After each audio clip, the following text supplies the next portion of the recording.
What if we are living in a simulation that was created in our ancient past? A simulation based on a code that was counterintuitive to the natural code of the universe. A code that keeps us trapped in a perpetual loop of life and death. Who built this system, and were there beings in our ancient past who discovered the secret to breaking out of this simulation? In her movie Code 12, investigative journalist Melissa Tittl has discovered a code that correlates with the number 12 and connects all these ancient stories, texts, symbols, calculations, and alignments. Could someone or something have embedded a code within our oldest and most endearing stories in an attempt to help those with the eyes to see break free from our simulated reality? In this video, we investigate one more of these ancient code connections.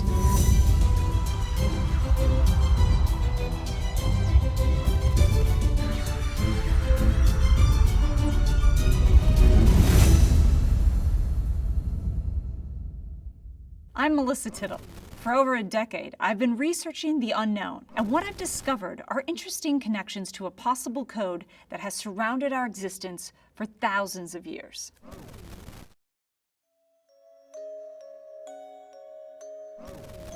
Have you ever said out loud, "I don't know if I want to go out tonight because it's Friday the 13th"? Well, you're not alone. Millions fear this fateful number. The number 13 is considered unlucky by many in Western society. Walk into any hotel in America, and there's a good chance the elevator buttons skip from the 12th floor and go straight to the 14th floor. But why in a modern society ruled by scientific reasoning is a superstition like the number 13 being unlucky so prevalent? Well, psychologists believe it has to do with 13 being something of an anomaly, or connected to women and the 13 cycles of the moon and witches. Yes, definitely witches. We are used to seeing the number 12. 12 months, 12 dials on a clock face, 12-inch ruler. The number 12 is ingrained in our psyche as a complete and whole number. 13 is not. That is why, while doing research for Code 12, I found it so fascinating that most Eastern cultures find the number 13 to actually be lucky, which is much more in line with what I've uncovered, with the 13th being the great disruptor, created from the 12. So when I found out that the Hindu creator deity Shiva is celebrated on the 13th day of each month, it piqued my interest. Could there be more to this connection between the number 13 and Shiva and abundance?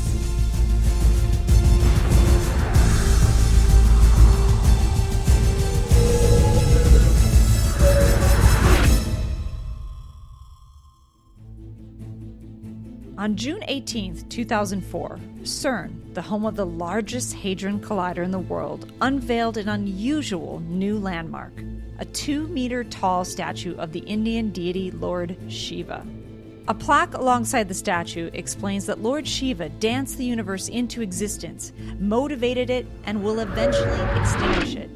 Without arguing morally on the purpose of CERN, I want to analyze the power described on this plaque on how each of you have access to this, if you don't fear the 13. Lord Shiva is one of the principal deities of Hinduism and is one of 3 members of the Trimurti, or the Supreme Trinity of Hindu divinity. Though often referred to as the Destroyer, he is also known as the Creator, the Protector, and Transformer of the universe. Every 13th and 20th day of the Hindu calendar is dedicated to Shiva, known as Trayodashi, or 13. Worshippers practice ritual fasting and make prayers to Lord Shiva for wealth and prosperity. The origins of this holy day can be traced back to a myth from the dawn of creation. It is said that the ancient gods built a device to try and obtain an elixir for immortality from out of the ocean. The first attempt created a poison that could destroy the universe, but Lord Shiva drank the poison, thus saving our reality. Here, we have the same symbolism of a resurrection, a sacrifice for the next phase of humanity. Shiva, being venerated on the 13th day of each month, isn't something only associated with India. The significance of the number 13, both good and bad, can be found across a number of different cultures. According to the lunar calendar, the year can be broken up into 12 equal months and a shorter 13th month. There are 13 Archimedean solids. A standard torus can be sliced into 13 pieces with only 3 planes cut. In Shia Islam, 13 represents the one prophet and the 12 Shia imams. In Judaism, 13 is the age when a boy becomes a man. Also in Judaism, there are 13 principles of Jewish faith. Jesus had 12 apostles, and he was the 13th. According to the Aztecs, there were 13 heavens. Mayan pyramids were set up in 9 steps divided into 7 days and 6 nights, which equal 13. The number 13 also seems to be tied to feminine energy since women have 13 cycles each year. Ophiuchus is the lost 13th sign at the center of the zodiac wheel. And like Ophiuchus, Shiva is often depicted at the center of a circle with the king of the snakes, Vasuki, draped around his neck. Is Shiva also leading us down a path of transformation, as his moniker suggests? The symbol of the snake is found in most cultures. Ophiuchus, the snake barrier, Shiva and Vasuki, the snake that tempted Eve in the Garden of Eden, the bronze serpent of Moses, the Caduceus, the serpent god of the Egyptian underworld, the feathered serpent beings of Mesoamerica. Though often depicted as a symbol of evil in Western society, much like the number 13, the snake also represents goodness in others. Is it possible that what the snake represents is neither good nor evil, but wisdom?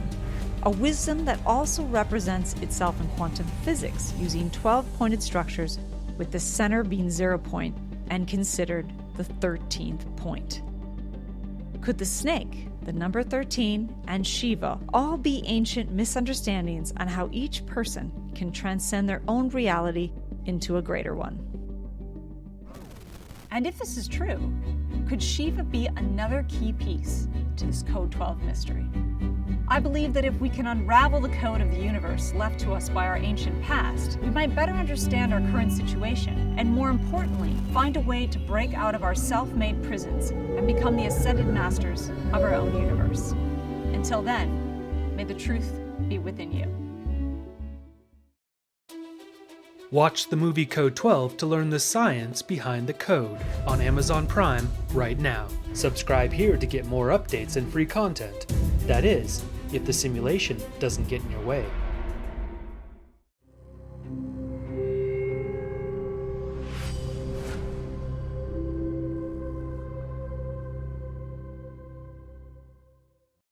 Hey, thanks for watching this special presentation of Code 12 Investigates. Think you found another Code 12 connection? Then I'd like to hear it. Drop a comment below with what else you think I should investigate. Together, we might just be able to unravel this Code 12 mystery.